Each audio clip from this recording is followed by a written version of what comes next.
Hello friends, आपल्या सर्वांची आवडती मालिका वचन दिले तू मला या मालिकेच्या आजच्या शनिवार 21 मार्चच्या एपिसोडमध्ये एकानंतर एक जबरदस्त ट्विस्ट आले आहेत. फ्रेंड्स, सगळ्यात आधी तर कुमुदिनी शौर्याची आजी ऊर्जाच्या घरी पोहोचली आणि तिने पूर्वाला सांगितलं की मला तुमची ऊर्जा शौर्याची बायको म्हणून हवी आहे. तिने ऊर्जाला लग्नाची मागणी घातली, त्यामुळे पूर्वाला जबर धक्काच बसलाय. आणि मग त्यानंतर शौर्य हा ऊर्जाला आपल्या बरोबर घेऊन गेलाय, तिला आपलं संपूर्ण सत्य सांगण्यासाठी की मी हर्षवर्धन जहागीरदारचा मुलगा आहे. परंतु शौर्यने हे सत्य ऊर्जाला सांगण्याआधीच मंग्या तेथे पोहोचला आणि मंग्याने ऊर्जाला हे सत्य सांगितलंय की हा शौर्य तुला फसवतोय आणि तो हर्षवर्धन जहागीरदारचा मुलगा आहे. हे ऐकून शौर्य आणि ऊर्जा या दोघांना जबर धक्काच बसला. शौर्याने ऊर्जाला समजवण्याचा प्रयत्न केला, पण ऊर्जाने त्याचं काहीही ऐकून घेण्यास नकार दिला. मग हे सगळं घडलं तरी कसं आणि आता पुढे काय होणार हे जाणून घेण्यासाठी हा व्हिडिओ शेवटपर्यंत नक्की पहा. फ्रेंड्स, आजच्या एपिसोडच्या सुरुवातीलाच शौर्य आणि कुमुदिनी दोघे ऊर्जाच्या भारत माता नगर चाळ क्रमांक 7मध्ये पोहोचतात आणि ही चाळ पाहून कुमुदिनी शौर्याला म्हणते, शौर्य, ऊर्जा याच चाळीत राहते, पण जेव्हा ती आपल्या घरी आली होती तेव्हा तिचं लक्ष आपल्या समृद्धीकडे, ऐश्वर्याकडे, श्रीमंतीकडे बिलकुल नव्हतं. तिला पैसा, बंगला, गाडी, सोनं नाणं, दागिने या गोष्टींचं काहीही अप्रूव नाही आहे. त्यामुळे जेव्हा तिला तुझं सत्य कळेल ना, तेव्हा गोष्टी खूप हाताबाहेर जाणार आहेत, बिघडणार आहे. पण कोणत्याही परिस्थितीला सामोरं जाण्याची आपण हिंमत ठेवायला हवी, धीर ठेवायला हवा. तेव्हा शौर्य चांगलाच घाबरतो आणि म्हणतो, आजी मला खूप धडधडतंय. आणि आजी त्याला समजावून सांगते, शौर्य, धडधडायलाच पाहिजे, भीती वाटायलाच पाहिजे, पण घाबरून न जाता आहे त्या परिस्थितीला सामोरं जावं लागणारच आहे. आणि आज आपण तेच करणार आहोत.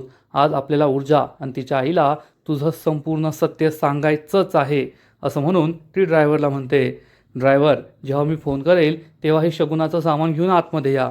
शौर्य आणि कुमुदिनी दोघीही चाळीमध्ये येतात. तर इकडे पूर्वा ऊर्जाला डबा देते आणि म्हणते, ऊर्जा, तू सकाळी नाश्तासुद्धा केलेला नाही आहे, आता हा डबा घेऊन जा, पोटभर जेव.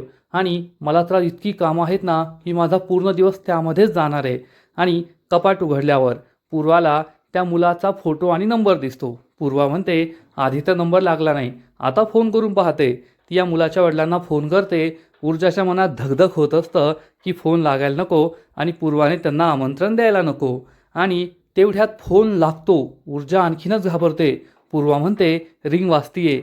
आणि मुलाचा बाप फोन उचलतो आणि पूर्वा त्याच्याशी काही बोलणार इतक्यात दरवाजावर टुकटुक होते. पूर्वा फोन कट करते आणि दरवाजा उघडते, तर तिच्यासमोर चक्क शौर्य आणि कुमुदिनी उभे असतात. त्यांना पाहून पूर्वाला आश्चर्य वाटतं. ऊर्जासुद्धा दरवाजाकडे पाहते आणि शौर्य चक्क कुमुदिनी मॅडमला इथे घेऊन आलाय हे पाहून ऊर्जाला सुद्धा आश्चर्य वाटतं. आणि हे दोघेही पूर्वाकडे पाहून स्माईल करतात. शौर्य तर घाबरलेला असतो, पण कुमुदिनीला पूर्ण कॉन्फिडन्स असतो की जे काही होणार आहे ते अगदी योग्य होणार आहे. इकडे हर्षवर्धनने आमदार शिर्केला कॉल केलेला असतो आणि तो आमदार शिर्केला म्हणतो, आमदार साहेब, मी जे सांगतोय ना तुम्हाला तेच करायचं आहे, हा फुल प्रूफ प्लॅन आहे. तर आमदार शिर्के विचारतो, वकील साहेब, तुम्ही हे काय बोलताय, पैशांचा काय संबंध या केसमध्ये? तर हर्षवर्धन त्याला समजावून सांगतो, आमदार साहेब, मी ऊर्जा शिंदेच्या अकाउंटवर 5 लाख रुपये वेगवेगळ्या ठिकाणावरून वेगवेगळ्या अकाउंटवरून ट्रान्स्फर केले आहेत. तुम्हाला फक्त एक प्रेस कॉन्फरन्स घ्यायची आहे. आमदार विचारतो, प्रेस कॉन्फरन्स कशाला? आता मी प्रेस कॉन्फरन्समध्ये काय सांगणार? तर हर्षवर्धन त्याला समजावून सांगतो, तुम्ही प्रेस कॉन्फरन्स घ्यायची आणि असं काही सांगायचं की या पत्रकारांचे डोळे पांढरेच व्हायला पाहिजे. त्यांना सांगायचं की त्या ऊर्जा शिंदेने माझ्या मुलावर जे काही आरोप लावले आहेत ते पैसे घेऊन लावले आहेत. ती गरीब आहे, हलाखीची परिस्थिती आहे, त्यामुळे तिने पैसे घेतले आणि माझ्या मुलावर हे आरोप लावले. तर आमदार शिर्के विचारतो, पत्रकार मला विचारतील ना, मला ही माहिती कशी मिळाली की तिच्या अकाउंटवर पैसे आले आहेत? हर्षवर्धन म्हणतो, आमदार साहेब, तुम्ही आमदार आहात, तुम्हाला अशा प्रश्नांची उत्तर देता येतात. आपल्याकडे अशी अनेक माणसं असतात जे आपल्याला माहिती देऊ शकतात. आमदार म्हणतो, ते ठीक आहे, पण तिच्या अकाउंटवर एवढे पैसे गेलेत, तिला अजून कळलं नाही आहे का? तर हर्षवर्धन म्हणतो, नाही कळलं आहे, अजून तर तिने काहीच नाही केलं आहे, त्यामुळे तिला कळण्याच्या अगोदरच तुम्हाला लवकरात लवकर प्रेस कॉन्फरन्स घ्यावी लागेल, म्हणजे तुमचा मुलगा निर्दोष आहे अशी जनभावना निर्माण होईल. तर आमदार शिर्के म्हणतो, हे करच करून फायदा होणार आहे का? तर हर्षवर्धन म्हणतो, कसं आहे ना आमदार साहेब, अंधारात गोळ्यात मी कधीच चालवत नाही आणि हा प्लॅन नक्कीच यशस्वी होईल. तुम्हाला असं वाटतं की आपल्या मुलांचं लगेच लग्न लावून दिलं की लोकांना असं वाटेल की विक्रांत निर्दोष आहे, पण तसं होत नाही. लग्न तर खुन्यांची सुद्धा होतात. मग काय लोक त्यांना निर्दोष समजतात का? लग्न लावून काही होणार नाही. हाच प्लॅन योग्य आहे. मी जे सांगतोय ते लवकरात लवकर करा. असं म्हणून हर्षवर्धन फोन कट करतो. आमदार शिर्के म्हणतो, वकील साहेब, तुम्ही डबल गेम खेळताय हे मला कळतंय, पण तुमचा प्लॅन खूप भारी आहे आणि आता हे करावंच लागेल. आता माझ्या विक्रांतला निर्दोष सिद्ध करायचं आहे, मग ऊर्जाला दोषी तर सिद्ध करावंच लागणार. असा विचार करून आमदार चांगलाच खुश होतो. तर इकडे ऊर्जा आणि पूर्वा दोघीही दारात येऊन उभ्या राहतात आणि ऊर्जा कुमुदिनीला ओळखते आणि ती म्हणते, अरे कुमुदिनी मॅडम, तुम्ही सुद्धा आलात का? या ना. हे दोघेही शौर्य आणि कुमुदिनीला घरात बोलवतात आणि पूर्वाने मात्र कुमुदिनीला ओळखलेलं नसतं. ऊर्जा कुमुदिनी आणि पूर्वाची ओळख करून देते. या त्या सिनियर लॉयर आहेत. मी तुला सांगितलं होतं ना, त्यांनी मला केसमध्ये खूप चांगला गायडन्स केला होता, मला मदत केली होती. पूर्वाला हे आठवतं आणि पूर्वा त्यांना बसायला सांगते आणि म्हणते, मी पाणी घेऊन येते. पूर्वा जाते आणि ऊर्जाला सुद्धा हाक मारते आणि मग कुमुदिनी ऊर्जाच्या संपूर्ण घराला निरखून पाहते आणि तेथे ऊर्जाच्या वडिलांचा फोटो असतो, ज्यावर हार चढवलेला असतो. हा फोटो पाहून कुमुदिनीला समजतं की ऊर्जा आणि तिच्या आईला सत्य सांगणं हे सोपं नाही आहे आणि त्याचे परिणाम नक्कीच वाईट होतील. शौर्यसुद्धा चांगलाच घाबरतो की ऊर्जाच्या वडिलांचा मृत्यू माझ्या वडिलांमुळे झाला आहे आणि मला आता ऊर्जाला लग्नाची मागणी घालायची आहे. हे दोघेही बसतात. तेवढ्यात पूर्वा आणि ऊर्जा तेथे पाणी घेऊन येतात. या दोघांना पाणी देऊन पूर्वा कुमुदिनीचे आभार मानते की तुम्ही ऊर्जाला खरंच खूप मदत केली, तुमच्या गायडन्सचा तिला फायदाच झाला. तर कुमुदिनी म्हणते, हो खरं आहे, तुझी मुलगी खूप हुशार आहे पूर्वा. मी तुला पूर्वा म्हटलं तर चालेल ना? तू माझ्यापेक्षा खूप लहान आहे म्हणून म्हणतीये. पूर्वा म्हणते, हो हो नक्की चालेल. कुमुदिनी म्हणते, तुझी मुलगी खूप हुशार आहे पूर्वा आणि हुशारीबरोबर अनुभवसुद्धा महत्त्वाचा असतो. आता अनुभव तर तिला हळूहळूच येईल, पण माझ्या अनुभवाचा तिला फायदा होईल अशी मला अपेक्षा आहे.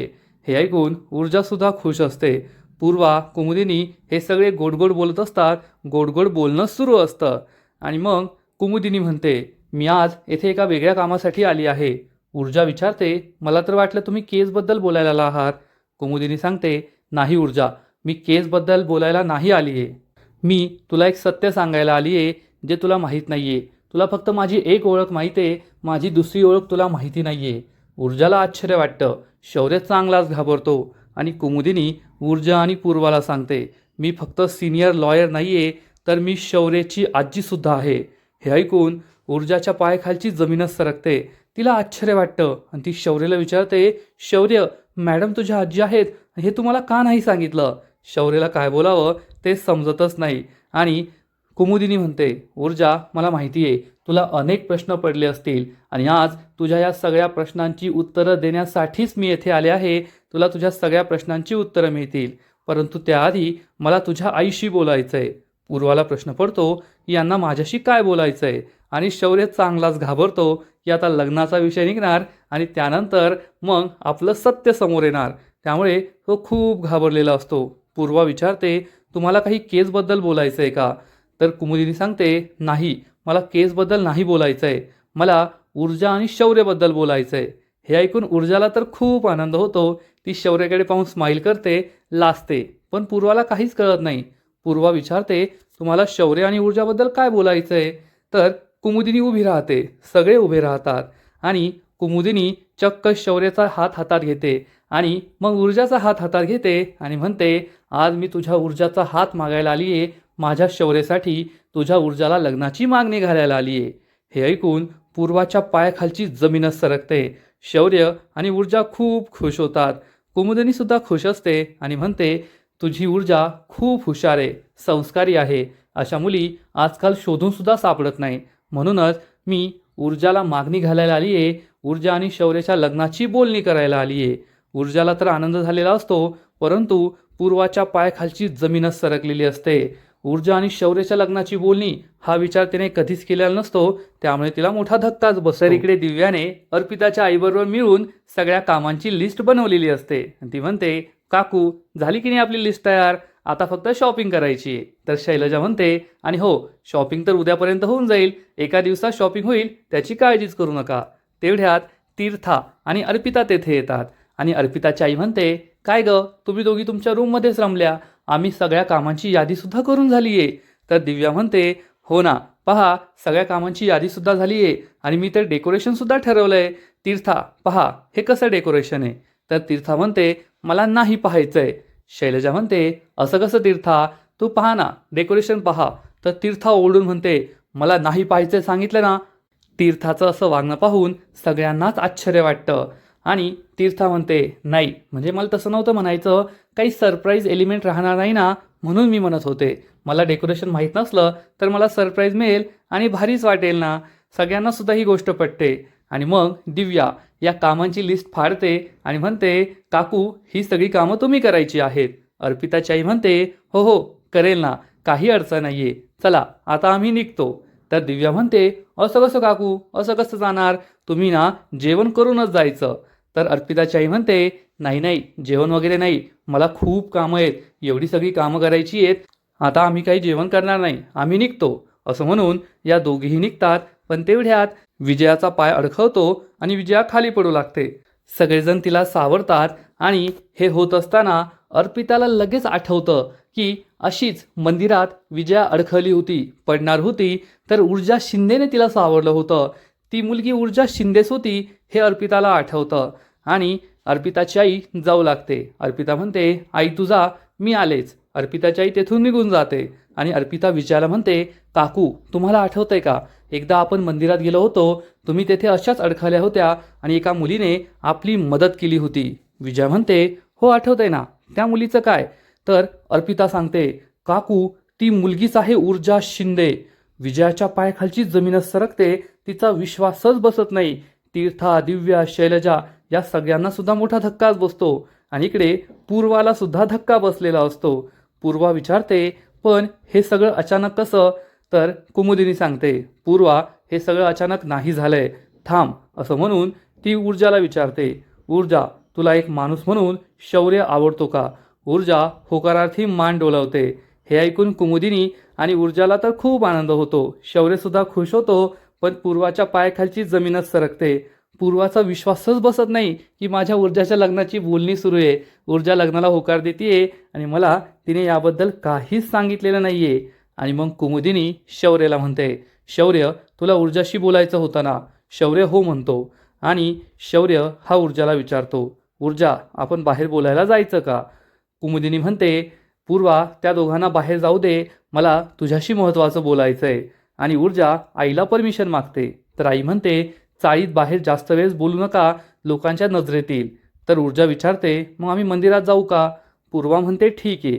आणि ऊर्जा आणि शौर्य हे मंदिरात बोलायला निघून जातात आणि कुमुदिनी पूर्वाला खाली बसायला सांगते आणि म्हणते, मला माहिती आहे, मी अचानक येथे आले, डायरेक्ट लग्नाची मागणी घातली ऊर्जाला, म्हणून तुला धक्का बसला असेल. पूर्वा म्हणते, हो, कारण मला याबद्दल काहीच माहिती नव्हतं. तर कुमुदिनी म्हणते, पण मुलांच्या मनात आहे तर आपण कशाला उशीर करायचा. आपल्या मुलांचं एकमेकांवर प्रेम आहे. शौर्य ऊर्जावर प्रेम करतो आणि ऊर्जासुद्धा शौर्यावर प्रेम करते. पूर्वाला मोठा धक्काच बसतो. पूर्वा म्हणते, ऊर्जाचं शौर्यावर प्रेम आहे, पण तिने मला असं काहीच सांगितलं नाही आहे.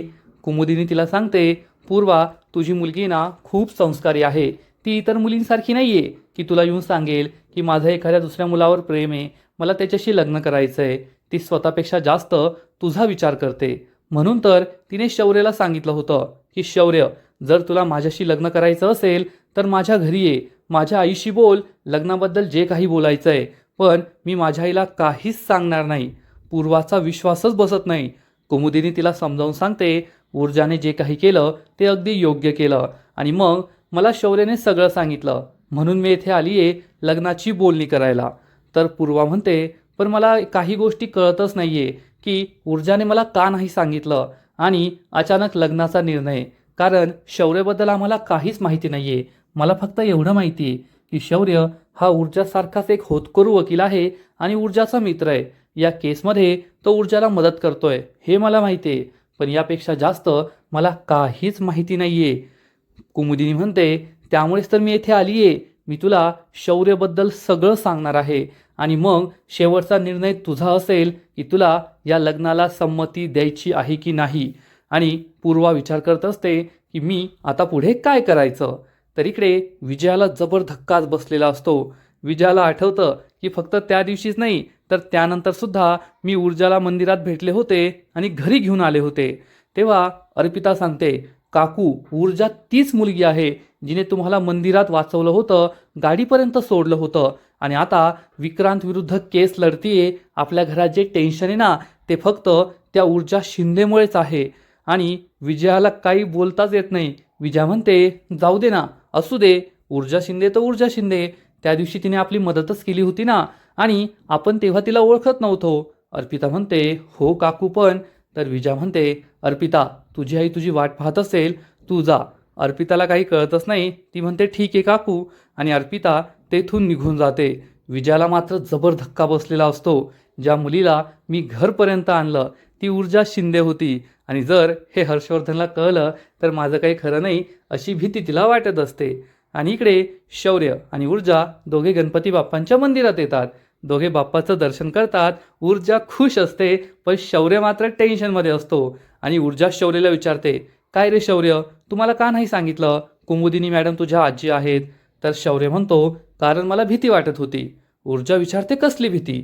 शौर्य म्हणतो, कारण तुला श्रीमंत लोकांचा तिटकारा आहे ना आणि मला असं वाटलं की जर तुला समजलं की मी श्रीमंत आहे तर तू माझ्याशी मैत्री तोडशील. ऊर्जा म्हणते, खरंच शौर्य तू ये ना बुद्धू आहेस बुद्धू. तुला कुणी सांगितलं की मला श्रीमंत माणसं आवडत नाही किंवा मी त्यांचा रागराग करते. शौर्य म्हणतो, मला मंग्याने सांगितलं की तुला श्रीमंत माणसं आवडत नाही.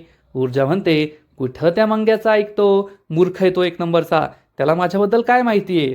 अरे मला श्रीमंत माणसं आवडत नाही असं काही नाही आहे, कारण माणूस चांगला किंवा वाईट असतो त्याचा संबंध तो श्रीमंत आहे की गरीब आहे याच्याशी नसतो. श्रीमंत माणसंही चांगली असू शकतात आणि गरीब माणसंही वाईट असू शकतात. श्रीमंत आणि गरिबीचा चांगल्या आणि वाईट असण्याशी काय संबंध आहे. हे ऐकून शौर्यला आनंद होतो. आणि ऊर्जा ही शौर्यला म्हणते, मला फक्त त्या हर्षवर्धन जहागीरदारचा राग येतो, पण तो श्रीमंत आहे म्हणून त्याचा राग येत नाही, तर त्याने माझ्या बाबांबरोबर जे केलंय त्यामुळे मला त्याचा राग येतो. तो एक वाईट माणूस आहे म्हणून मला त्याचा राग येतो. आणि हे ऐकून शौर्याला मोठा धक्काच बसतो, कारण आता शौर्य ऊर्जाला पुढची बातमी तीच सांगणार आहे की तुला ज्या माणसाचा राग येतो, जो माणूस वाईट आहे असं तू म्हणतीये, तोच माझा बाप आहे, मी त्याचा मुलगा आहे. त्यामुळे शौर्याची बोलतीच बंद होते आणि आजचा एपिसोड येथेच संपतो.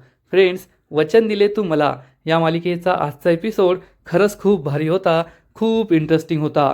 कुमुदिनी शौर्याची आजी ही खरंच जबरदस्त आहे, कारण या मालिकेत आत्तापर्यंत सगळ्या गोष्टी हल्लू हल्लू सुरू आहेत, पण कुमुदिनीने आता एकाच डावात सगळा फडशा पाडायचा ठरवलंय.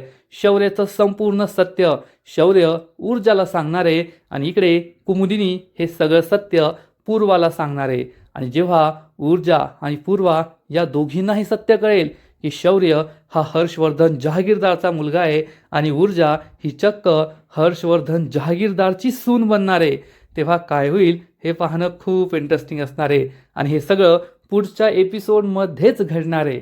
मग आजचा एपिसोड तर भारी होता, पुढील एपिसोडमध्ये काय घडणार आहे.